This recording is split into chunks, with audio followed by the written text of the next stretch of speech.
Heni, chcem sa ťa spýtať, Áno. ty vraj pochádzaš z Karlovky. Áno, áno. Lebo dozvedel som sa tu, že aj Alex má korene, alebo lepšie povedané manžel. Jeden korienok som zapustil do Karlovky. Áno, Jak sa to tu... spolu chodili do školy s jeho ženou.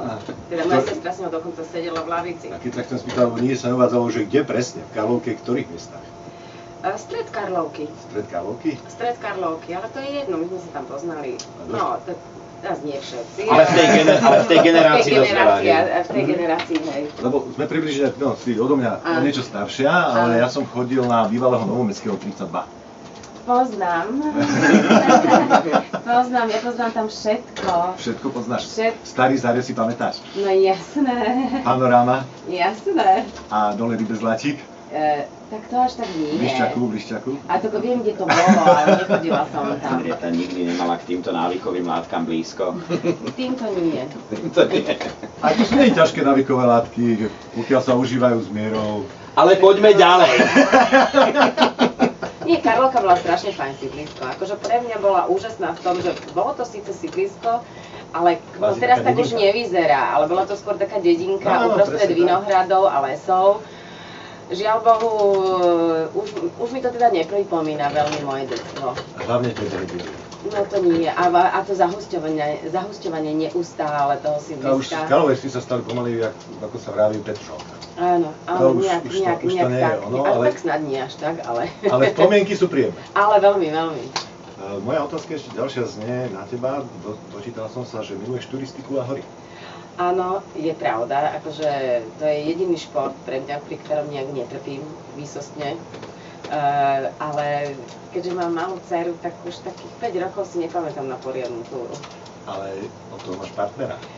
Bože, moja je na rysy, alebo proste brnčavku s dieťaťom na chrbte. Ale vieš, moje dieťa takisto, keď bolo malé. Dali sme si bak dozadu, posadili sme ju do toho a šlapali sme. Áno. Skúsime Milošovi pripomenúť, že tento rozhovor je o Henriete Mičkovicovej. Takže klaďme otázky skôr jej. Dobre, keď tá turistika aj lyže, alebo len letná, alebo ako to je?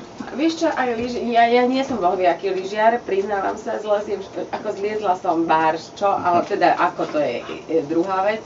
Ale som rada, že tento rok som vytiahla konečne moju dceru prvýkrát na lyže a myslím, že sa jej to páčilo. Koľko mala rokov, keď stála na lyžiach? 4,5. Neskoro, môj syn stal skôr oveľa dvojročný. Ja nie som zástancom stávania na lyže trojročných detí. Nie, to sú také teórie. Nie som za to. Myslím si, že je čas sa to naučiť.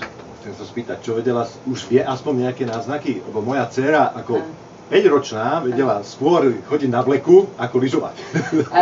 Sú tam náznaky, uvidíme, ako to dopadne budúci rok, že či je to náhodou, vraj to človek nezabúda. Tak. Čo sa raz v živote naučíš? Takže prvú časť rozhovoru má náš dnešný moderátor Miloš s Henrietou Mičkovicovou za sebou. Ja som rád, že si sa zobudila, lebo ten nástup bol taký pomalší.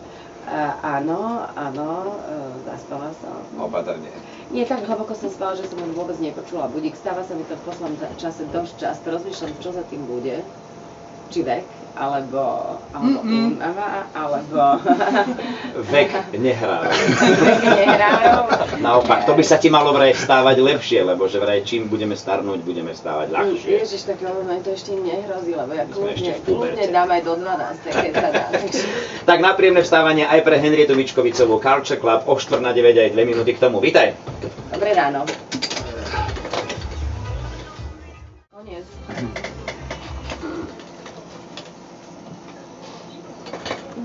8 hodín 40 minút, Henriete Mičkovicovej už je dlho, lebo už dávno nerozprávala na mikrofón, že strašné prestoje sú to, ona chce toľko toho povedať, takže Miloš, náš dnešný jednodňový moderátor ťa spovedá ďalej, ideme na to. Heni, čo tá Južná Amerika? Taká Južná Amerika je stále sen. Ešte som tam stále nebola. Čím ťa láka nepoznaná Amerika Južná v tom prípade? Tak samozrejme, že je to iný kontinent ako Európa. Európa je vlastne starý, civilizovaný kontinent. Netvrdím, že ostatné kontinenty nie sú staré.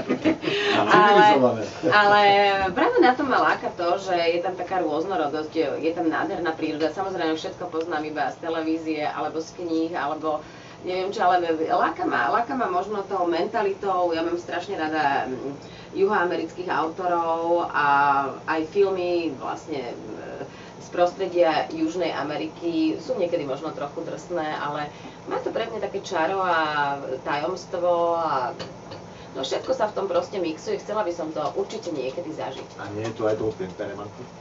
Temperamentom určite, ale tak tam je mix samozrejme všetkých možných národností a rás, takže asi to bude zrejme tým. A teraz sa opýtam takú otázku. Čo tvoje neresti? Prezradíš nám nejaké?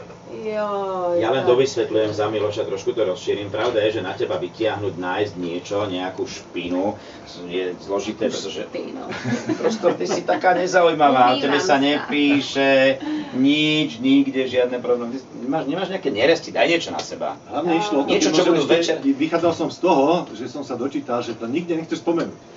Tak skúšam teraz, že či sa otvoríš trochu. Ale nie, že nechcem, no tak ale čo budem propagovať, tabakový priemysel, alebo ako, čo, tak ako áno, bojujem s tým, som na seba niekedy nasratá, niekedy si nesmierne užívam, ježiš, to sa nemala.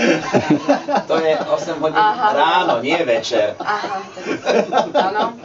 Ale niekedy si to strašne užívam, hej, a je to taký človek má v sebe ten boj neustály, lebo vie, že si aj škodí, zároveň mu to spôsobuje pôžitok, ale tak... Veď na tom je to inak postavené, návykové látky medzi nami, vieš. A tak však každý máme niečo, hej, nejaké svoje slabosti. No ale toto je ja taká... strašne nerada vstávam. To sme pochopili. A vždy si dávam na čas. Ale to každý, kto sem príde, tak nikto nerad vstáva. Ale nie, boli tu hostia, ktorí s nimi majú problém, ráno cvičia, behajú, to sú takí zúfalci, čo idú čakať. Ježiši Kriste, ešte sa namočím. Vieš čo, super. Nepredpokladal som, že to bude také, ale je to úplne, pre mňa je to úplne nový zážitok. Nečakal som, že bude mať nejaké trošku také brepty okolo toho, ale v podstate chytil som sa, myslím si aj podľa ranného týmu, že som sa chytil a že to bolo celkom v pohode. Dobre, a povedz mi ešte, aká bola spolupráca s Heňou, s Ranným hosťom? Heňou, vieš čo, myslel som si, že bude tam nejaký odstup, že Heňa, celebrita, ja neznámy človek, akože čo, ale myslím si na to, jak sme sa rozbehli, ako, že možno tam zahrala tú rolu, že sme boli vlastne, že pochádzame z Karlovky, sme sa nejak rozkecali a potom myslím, že už to išlo perfektne.